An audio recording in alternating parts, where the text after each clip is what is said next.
আসসালামু আলাইকুম, ওয়েলকাম করছি রিয়াসাত আজিম। ভিন্ন ধর্ম মতাদর্শে যারা শুনছেন সবার প্রতি আন্তরিক কৃতজ্ঞতা।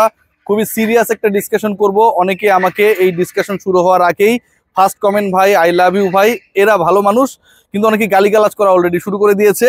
আপনাদের প্রতি আমার অশেষ কৃতজ্ঞতা। আপনাদের গালি আমাকে ভবিষ্যতে তালি পেতে অনেক বেশি আগ্রহী করে তোলে। যে আলোচনাটা করতে চাই আপনারা সবাই জানেন, সেই আলোচনাটা হচ্ছে বাংলাদেশ দল চ্যাম্পিয়ন্স ট্রফি অবশেষে হচ্ছে, হাইব্রিড মডেলে হচ্ছে, অ্যান্ড বাংলাদেশ দল is going to participate in champions trophy. আপনারা জানেন যে টপ র্যাঙ্কড 8টা দল সেখানটায় খেলবে। বাংলাদেশের প্রথম ম্যাচটা আমরা জানি তারা খেলবে ইউএইতে ইন্ডিয়ার এগেনস্টে 23 তারিখে। বাংলাদেশের আরও একটা ম্যাচ রয়েছে 24 তারিখে ইনফ্যাক্ট, এবং পরের দুটো ম্যাচ বাংলাদেশ খেলবে রাওয়ালপিন্ডিতে। আলোচনা বাংলাদেশ কার বিপক্ষে খেলবে সেটা না, এগুলা আগে থেকেই ডিসাইডেড। কোন ডেটে খেলবে সেটাও ডিসাইডেড। আলোচনা হচ্ছে বাংলাদেশের প্রথম ম্যাচের 11-এ মুশফিকুর রহিম এবং লিটন কুমার দাস। মুশফিকুর রহিম এবং লিটন কুমার দাস এই দুই ক্রিকেটারের থাকার সম্ভাবনা একদম নেই বললেই চলে। আমি অনেক অ্যাডভান্স হয়তো কথা বলছি, কিন্তু আপনাদের সাথে এই ডিসকাশনটা করলে মাথায় ঢুকবে যে আসলে বাংলাদেশের 11 গড়াটা কতটা চ্যালেঞ্জিং হতে যাচ্ছে আপকামিং চ্যাম্পিয়ন্স ট্রফিতে। আমরা যদি একদম শুরু থেকে খুব শর্টকাটে ডিসকাশন করার চেষ্টা করব, বাংলাদেশের 11-এ কারা কারা থাকতে পারেন সেই ডিসকাশনটা করি। ওপেনিংয়ে ডেফিনেটলি সৌম্য সরকারকে আপনি রাখবেন। তানজিদ হাসান তামিম অসাধারণ খেলেছেন সবশেষ ওয়ানডে সিরিজটা, তাকে আপনাকে বাদ দেওয়ার সুযোগ নেই। এই দুজন ক্রিকেটার ওপেনিংয়ে ফিক্সড হয়ে গেল। নাম্বার 3-তে Najmul Hossain Shanto, he is going to lead the team in champions Trophy, তার পজিশন নাম্বার 3। নাম্বার 4-এ মেহেদী হাসান মিরাজ। মেহেদী হাসান মিরাজ সবশেষ সিরিজেও নাম্বার 4-এ ব্যাট করেছেন, নিজেকে প্রমোট করেছেন, ভালো ব্যাট করেছেন, রানস করেছেন। নাম্বার 4-এ তাকে সরানোর কোনো সুযোগ নেই। নাম্বার 5-এ তাওহিদ হৃদয়। নাম্বার 6-এ কে ধরেন? মুশফিকুর রহিম। নাম্বার 6-এ মুশফিকুর রহিম। নাম্বার 7-এ মাহমুদুল্লাহ রিয়াদ। নাম্বার 8-এ জাকের আলী অনিক। এই যে 8 জনের নাম আমি বললাম, আই এম রিপিটিং। দুজন ওপেনার তানজিদ তামিম, সৌম্য সরকার। নাম্বার 3-তে শান্ত। নাম্বার 4-এ মিরাজ। নাম্বার 5-এ হৃদয়। নাম্বার 6-এ মুশফিক। নাম্বার 7-এ রিয়াদ। নাম্বার 8-এ জাকের আলী অনিক। এই যে 8টা প্লেয়ারের আমি নাম বললাম, এই 8 জন প্লেয়ারের আপনি 8 জনকেই বাংলাদেশের 11-এ রাখতে পারবেন না। কেন? 8 পর্যন্ত বলেছি, পরে থাকে 3টা স্পট। এই 3টা স্পট 3 জন বোলারকে আপনাকে দিতেই হবে, তারা বল করবে। এখন এই যে 3 জন বোলারকে আপনি 3টা স্পট দিয়ে দিচ্ছেন, এই 3 জন বোলার ছাড়া উপরের যে 8-এর কথা আমি বললাম সেখানে বোলার আছে একমাত্র মেহেদী হাসান মিরাজ। তার মানে আপনার 8-এর পরের 3টা স্পট যদি আপনি 3 জন বোলারকে দেন, উপরে মেহেদী হাসান মিরাজ আছে, সেও 10 ওভার ধরেন করে দিল। আপনি 11 জন ক্রিকেটারকে নিয়ে যাচ্ছেন খেলতে, এই 8-এর সাথে 3 জন বোলার অ্যাড করে, যাদের মধ্যে মাত্র 4 জন প্রপারলি বল করতে পারে। আপনি কি 50 ওভারের ম্যাচে 4টা বোলার নিয়ে খেলবেন? বাকি 10 ওভার আপনাকে কে করে দিবে? 10 ওভার করে দেওয়ার লোক নাই ভাই। সো 10 ওভার বাকি কে করে দিবে? আপনার 5th বোলার কে হবে, বা 5th বোলারের জায়গাটা আপনি কোথা থেকে ছাড়বেন, সেখানটায় যদি আপনি চিন্তা করেন, তাহলে প্রথম থেকে 8 পর্যন্ত আমি যাদের নাম বলেছি তাদের মধ্য থেকে অন্তত একজনকে বাদ দিতে হবে। মেহেদী হাসান মিরাজকে আপনি বাদ দিতে পারবেন না, কারণ তার ওই 10 ওভার তো বোলিং ধরাই আছে। মেহেদী হাসান মিরাজকে বাদ দিলে আপনাকে আরো 2 জন বোলার ঢুকাতে হবে, কারণ 4 জন বোলার মেহেদী হাসান মিরাজকে নিয়েই হচ্ছে। তাকে বাদ দিলে 3 জন বোলার হবে, সেক্ষেত্রে আরো 2 জন বোলার ঢুকাতে হবে, 2 জন ব্যাটসম্যানকে জায়গা ছেড়ে দিতে হবে। আর মেহেদী হাসান মিরাজকে নিয়ে আপনি অবশ্যই খেলবেন, তার পারফরমেন্স ভালো, ব্যাটিং ভালো করছে, 4-এ ভালো খেলছে, সাকিব আল হাসানের রিপ্লেসমেন্ট হিসেবে চেষ্টা করছে নিজেকে প্রমাণ করার। ডিসকাশনের জায়গাটা সেখানটাই। 9, 10, 11 3 জন বোলার, টপ 8-এ মেহেদী হাসান মিরাজ বোলার। আরেকজন বোলার কিন্তু 11-এর মধ্যে আপনি পাচ্ছেন না, তাকে জায়গা ছেড়ে দিবে কে? 2 ওপেনারে কেউ ছাড়তে পারবে না, তারা তো ওপেনিংই করবে। সৌম্য সরকার ছাড়বে না, তানজিদ তামিমও ছাড়বে না, ক্যাপ্টেন শান্ত জায়গা ছাড়বে না, হি ইজ দ্য ক্যাপ্টেন। ওয়ানডেতে তার ফর্ম ভালো।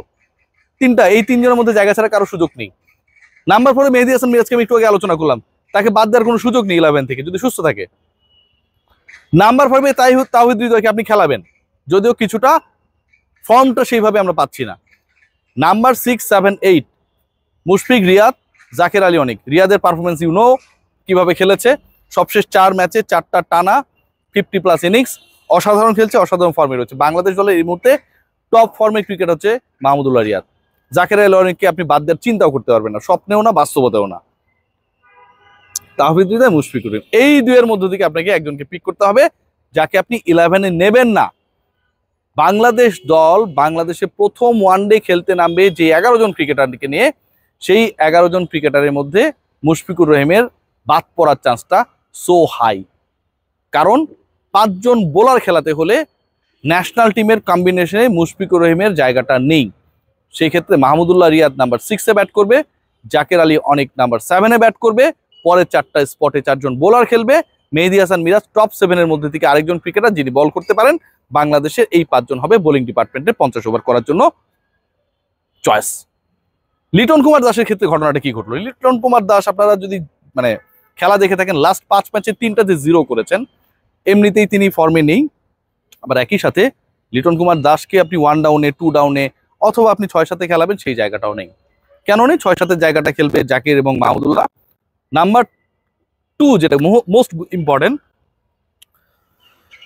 গলার অবস্থা বেশ খারাপ, কথা বলতে পারতেছি না, সেটা হচ্ছে 2 ওপেনার যারা তানজিদ হাসান তামিম এবং সৌম্য সরকার, এদেরকে আপনি বাদ দেবেন না।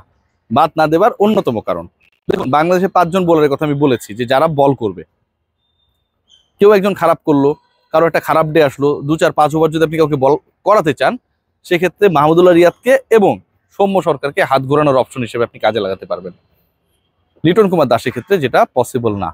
এখন প্রশ্ন হচ্ছে তাহলে উইকেট কিপিং করবে কে? আমি লিটন কুমার দাসকেও আমি মুশফিকুর রহিমের 11 বলছি, আমি কিন্তু তাদের বিরুদ্ধে না, আমি কম্বিনেশনের কথা বলছি। তাহলে উইকেট কিপিং করবে কে? আমার কাছে মনে হয় সেই জায়গাটায় হয়তো আমরা জাকের আলী অনেককে দেখতে পাবো। এখন পর্যন্ত আমার কাছে এটা মনে হচ্ছে, মানে বাংলাদেশ দল 11 ক্রিকেটার্সকে নিয়ে চ্যাম্পিয়ন্স ট্রফির প্রথম ম্যাচের কম্বিনেশন যেভাবেই করার পরিকল্পনা করুক না কেন, আলটিমেটলি বেস্ট উইকেট কিপারকে নিয়ে বাংলাদেশ খেলতে পারবে না। আবার যদি মুশফিককে খেলানো হয় তাহলে তাওহিদ হৃদয়কে ড্রপ করতে হবে, তাছাড়া আর কোনো জায়গা নেই। লিটন কুমার দাসকে যদি খেলানোর চেষ্টা করা হয় তাহলে ডেফিনেটলি টপ 2 জন যারা রয়েছে সৌম্য সরকার অথবা তানজিদ তামিমকে বাদ দিতে হবে। বাংলাদেশ দল দেয়ার ইন আ সিচুয়েশন আমার কাছে মনে হয় যেটা quite difficult to manage their 11 for the first match in champions trophy. But এটা খুবই স্যাড, খুবই আনএক্সপেক্টেড যদি এরকম 11 করতে হয়, এবং এটার জন্য আসলে দায়ী কে, এই ঘটনাটা কেন ঘটলো সেটারও যদি আমরা উত্তর খোঁজার চেষ্টা করি তাহলে the only answer is Shakib Al Hasan. Shakib যদি থাকতো তাহলে আপনার ওই যে একটা বোলার শট, সেই ঝামেলাটা হতো না। বাইরে থেকে একজন pure bowler, left arm orthodox হোক কিংবা লেগ স্পিনার হোক, দলে নিয়ে 11 সাজানোর প্যারাটা আপনার হতো না। সাকিব যেহেতু নাই, সো আপনাকে বাইরে থেকে একজন বোলার একজন ব্যাটারকে ইন করতে হচ্ছে, সেই জায়গাটা হচ্ছে সবচেয়ে বড় সমস্যা। সাকিব আল হাসান অলওয়েজ ম্যাটার করে, এবং এই মুহূর্তে যে সিনারিও তাতে মুশফিক কিংবা তাওহিদ হৃদয় 2 জনের একজনকে 11-এর বাইরে রেখে বাংলাদেশ দলকে চ্যাম্পিয়ন্স ট্রফির প্রথম ম্যাচে নামতে হবে। এখন যদি ইনজুরি সংক্রান্ত ঘটনাগুলো ঘটে সেটা different discussion, but as per my opinion, as per my thinking, ultimately champions ট্রফির দলটা is going two be very tough, is going two be very difficult to make the best 11 for the management, captain, coach and others. সবাই ভালো থাকবেন।